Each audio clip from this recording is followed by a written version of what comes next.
Bonjour Laurent Chang, Bonjour. vous êtes l'auteur donc, du livre 2014. Ouais. C'est un roman Oui, c'est un roman d'anticipation géostratégique. voilà, sur la Troisième Guerre mondiale. Oui, c'est ça, ou sur la quatrième, selon qu'on considère que la Troisième Guerre mondiale a bien eu lieu et que c'était la guerre froide ou non. D'accord. Ce qui se débat réellement dans les milieux géostratégiques. Qu'est-ce qui vous a donné envie en fait, d'écrire ce roman? Ce qui m'a donné envie, ça part d'une rencontre avec un éditeur. J'avais publié une nouvelle qui s'appelait Hunting Tonon, qui était déjà une sorte d'anticipation où j'imaginais une cascade d'événements plus ou moins catastrophiques partant de la réalité géopolitique sur tous les continents. Et ces événements se répondant, on arrivait à une conflagration généralisée, partant donc des thèses de Huntington, de la grande thèse de Huntington. Et un éditeur m'a dit, après avoir lu cette nouvelle qui était parue dans une publication, qu'il aimerait qu'elle soit élargie et grossie à la taille d'un roman. J'ai réfléchi un petit peu et puis c'est de là que c'est venu. De Huntingtonon, on est passé donc à Kriegspiel 2014, qui est une.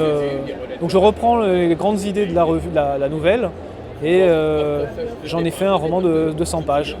L'idée, c'est pareil, ça part pratiquement simultanément en 3 endroits. Le Pacifique Nord, l'Asie, les Chinois, et ça c'est du concret.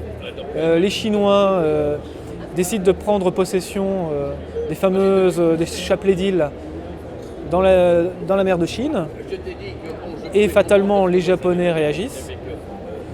Dans la foulée, les Chinois s'emparent de Taïwan, de l'île de Taïwan. Ça, c'est la première d'une zone de friction, comme disait Clausewitz. Là, on passe carrément à une zone de guerre chaude. Quasi simultanément se produisent des événements à la frontière du Caucase et de l'Asie centrale du Caucase et de l'Ukraine. C'est amusant d'ailleurs, sachant que ce livre, je l'ai écrit l'été dernier. Et là, ce sont les Russes qui décident de reprendre la main sur leur pourtour, leur glacis occidental.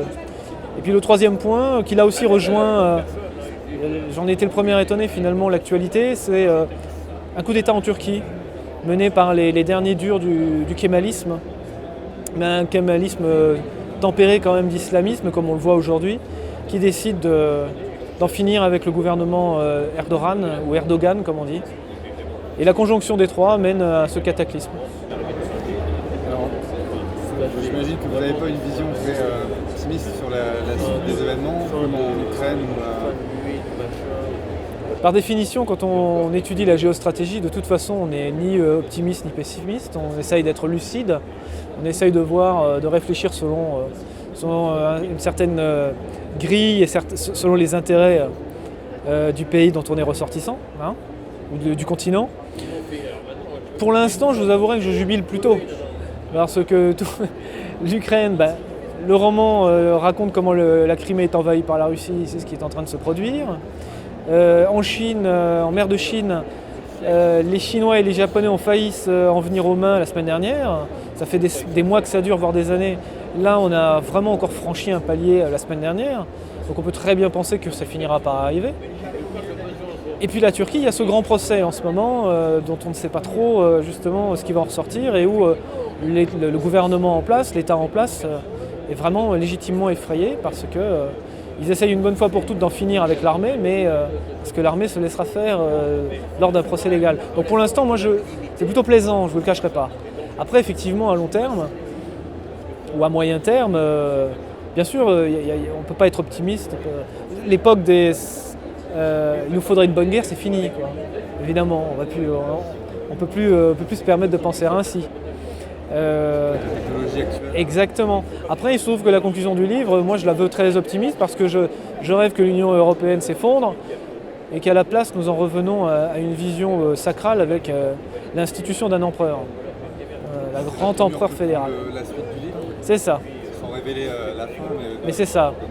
C'est ça. L'idée c'est ça, c'est que de nos molles institutions technocratiques, nous revenons à une conception de l'Europe qui se veut impériale, ni plus ni moins. Bon, je suis d'accord que c'est de la fantasmagorie, c'est peut-être aussi tout simplement de l'utopie, mais c'est la solution qui me paraît la plus, à défaut d'être la plus vraisemblable, la seule qui pourrait être la bonne. Comment vous voyez la situation ukrainienne? Quelle est votre analyse de la situation ukrainienne?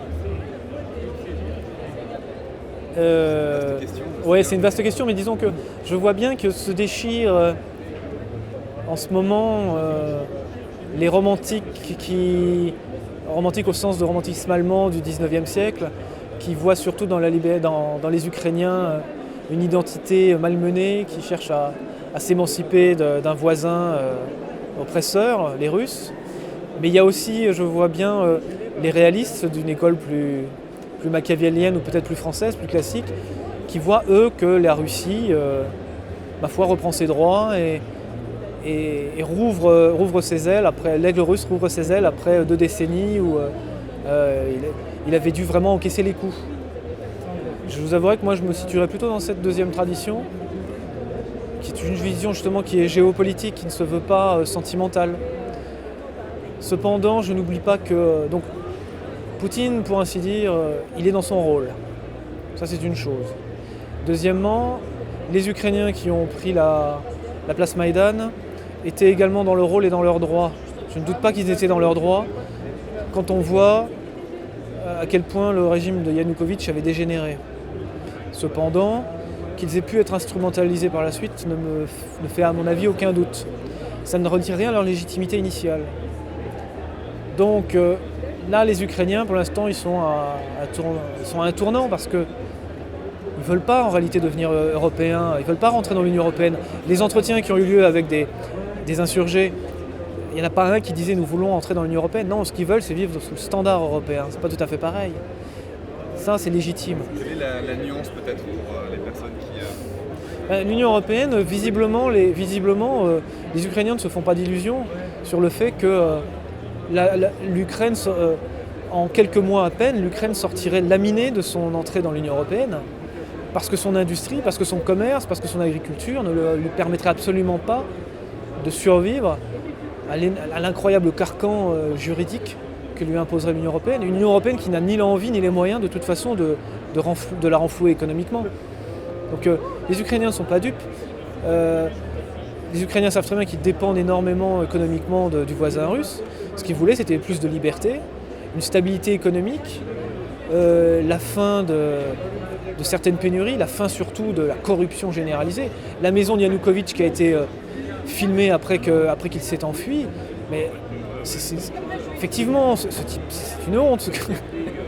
Là, je m'insurge un peu facilement, mais quand on voit le mauvais goût et la débauche de richesse qu'il avait accumulée dans son palais, après ce qu'il a réussi à faire de l'Ukraine, je comprends les Ukrainiens.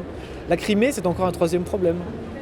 La Crimée, quand j'entends les Européens qui ont été lâches, qui ont été bêtes, qui bien entendu n'ont pas agi intelligemment, les Français les premiers. Vous noterez d'ailleurs que les Français ont pris le relais des Britanniques depuis 2 ans, comme chien de garde des États-Unis. Ils l'ont fait en Afrique, maintenant ils le font aussi en Ukraine. Les Anglais, on ne les entend pas. Les Anglais, on ne les entend pas, pourquoi ? Parce que il y a d'énormes intérêts financiers russes à Londres.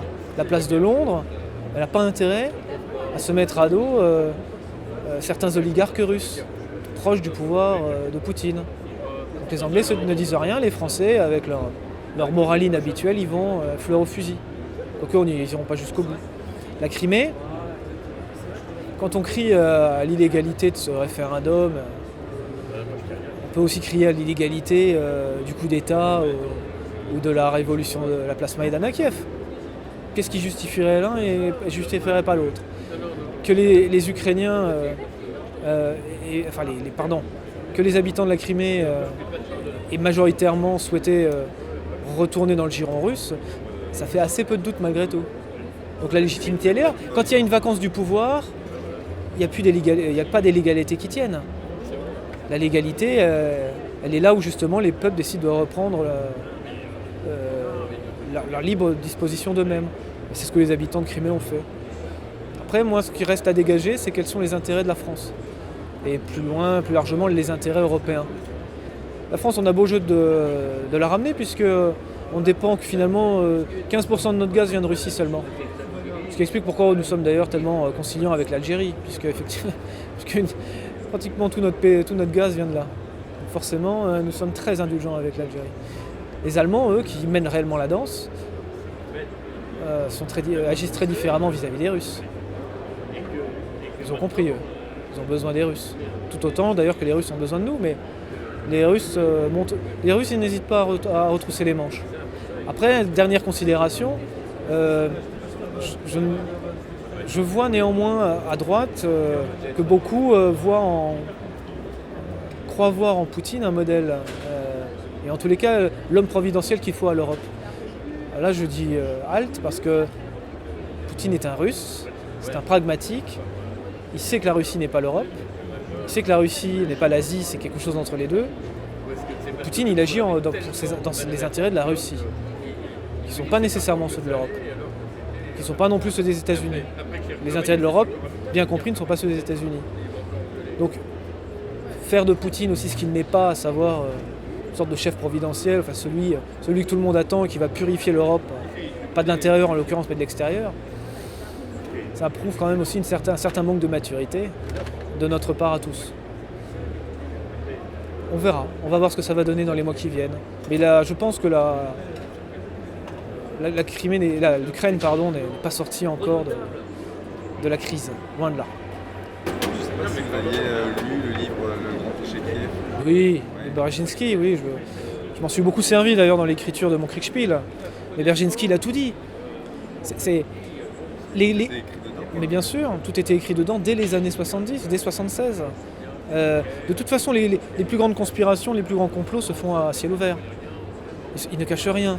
Les seuls faux complots, ce sont les complots qui sont censés être cachés.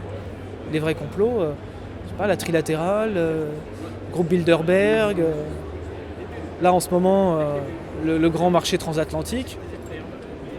Il est aberrant d'ailleurs que personne n'en parle dans les médias, enfin, on n'entend pratiquement pas parler. De temps en temps, le Canard enchaîné, le monde diplomatique sont les seuls, quoi.